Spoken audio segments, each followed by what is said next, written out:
ఏలూరు జిల్లా ప్రముఖ పుణ్యక్షేత్రం ద్వారకా తిరుమల చిన్న వెంకన్న దేవస్థానంలో గోశాలలో ఎండవేడిని తట్టుకునేలా మూగ జీవాలకు దేవాలయాధికారులు ప్రత్యేకంగా బాత్ షవర్లు ఏర్పాటు చేశారు. దాంతో అవి హాయిగా సేద తీరుతూ అధిక వేడి నుంచి రక్షించబడుతున్నాయి. ద్వారకా తిరుమల చిన్న వెంకన్న దేవస్థానం గోశాలలో సుమారు 300కు పైగా ఆవులు, గజలక్ష్మిగా పిలువబడుతున్న ఏనుగు, ప్రస్తుతం ఒక గుర్రం, అదేవిధంగా సుమారు 15 హంసలు ఉన్నాయి. అయితే వేసవికాలం రావడంతో ఉష్ణోగ్రతలు ఒక్కసారిగా పెరిగిపోయాయి.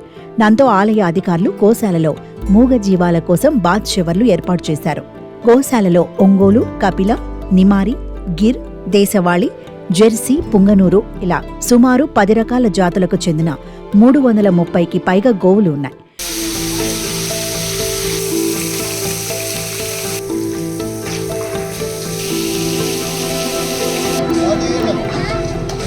వాటి కోసం ప్రత్యేకంగా షెడ్లలో పశుగ్రాసం, మంచినీటి తొట్టెలు ఏర్పాటు చేసి వాటిని సంరక్షిస్తున్నారు.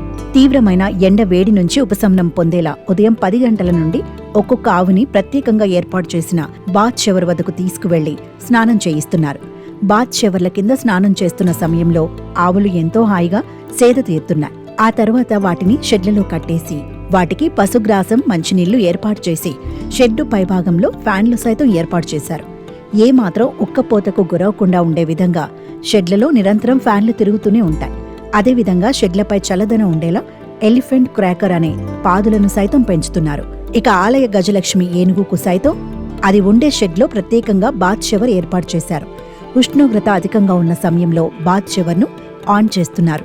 ఆ షవర్ నుండి పడే చిరు జల్లులలో ఏనుగు గజలక్ష్మి తడుస్తూ పులకించిపోతూ నృత్యం చేస్తుంది.